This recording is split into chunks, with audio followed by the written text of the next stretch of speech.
আপনাদের জন্য নিয়ে আসলাম আমি একটি নতুন ভিডিও। তো আপনারা তো কম বেশি সবাই জানেন ত্রিপুরার অবস্থা কিন্তু অনেক বেশি খারাপ, তাই অনেক দিন ধরে ভিডিও দেওয়া হচ্ছে না। আমাদের বাড়িতেও অনেক বেশি জল হয়েছে, তাই ভিডিওটাতে একটু সমস্যা হচ্ছে। তো এই মাছটা যে আমরা জল হয়েছে এখান থেকে ধরেছি, চারিদিকে শুধু মাছ আর মাছ আর জল, তাই এটা আমরা ঘরে বসে ধরে নিয়েছি, বাবা এনেছিল। তো এটাকে আজকে আমরা একটা রেসিপি বানিয়ে নিব। তো এটা ছিল তেলাপিয়া মাছ, তাহলে এটা দিয়ে আজকে আমরা বানিয়ে নিব তেলাপিয়ার গ্রিল রেসিপি। তো গ্রিল সচরাচর তো এখানে পাওয়া যায় না, তাহলে আমরা এটা গ্যাসের মধ্যে বানিয়ে নিব। আপনারা এইভাবে বানিয়ে নিতে পারবেন। তো এটাকে দুই পাশ করে এইভাবে কেটে নিলাম, ভালো করে পিস সুন্দর করে ধুয়ে কেটে নিতে হবে।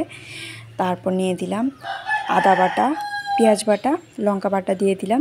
এটার মধ্যে রসুন দেবেন না, তাহলে গন্ধ আসবে। তো এর মধ্যে দিয়ে দিলাম লঙ্কা গুঁড়ো, হলুদ গুঁড়ো, জিরে গুঁড়ো, ধনিয়া গুঁড়ো দিয়ে দিলাম। এখানে লেবুর রস দিয়েছিলাম প্রায় আধা বাটির মতো।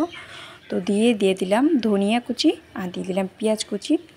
তো আমরা লঙ্কাও দিব, কাঁচা লঙ্কাটা ভেতরে দেব। তো এটাকে ভালো করে একদম মেখে নিতে হবে। মেখে যে মাছটা ছিল এর মধ্যে একদম ভালো করে দিয়ে দিব, পুরো মাংসর মধ্যে দিয়ে দিব, তাহলে এটা ফ্লেভারটা অনেক বেশি সুস্বাদু হয়।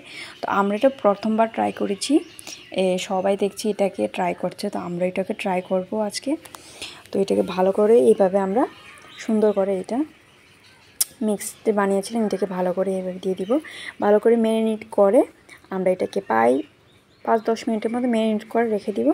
তো এখন দিয়ে দিব একটা তাওয়ার মধ্যে সরিষার তেলটা দিলে না অনেক বেশি ঝাঁজ লাগে আর ভালো লাগে খেতে। তাহলে এটা দিয়ে দিলাম গরম গরম তাওয়ার মধ্যে। তো ভাবছিলাম তাওয়ার মধ্যে এটা হবে কি হবে না, তাহলে একটা ঢাকনা দিয়ে এটাকে দেখে দিলাম। একদম লো ফ্লেমে রাখতে হবে, তাহলে এটা ভালো করে হবে, আস্তে আস্তে হবে।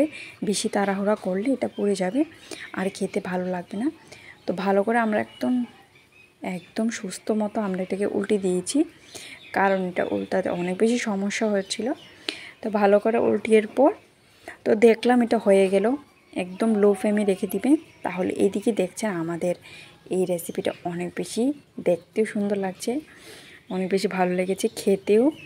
তাহলে এদিকে আপনার এটা অনেক বেশি সিম্পল, কিন্তু ভালো করে এটাকে আস্তে ধীরে করতে হবে, তাহলে এটা অনেক বেশি সুস্বাদু হবে।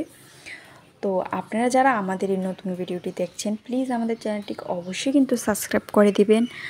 আর আপনারা প্লিজ ত্রিপুরার পাশে থাকবেন, আমাদেরকে সাপোর্ট করবেন, আর আপনারা এটা অবশ্যই ট্রাই করে দেখবেন। আজকে এই পর্যন্তই, ভালো লাগলে লাইক কমেন্ট শেয়ার করবেন, and thank you for watching.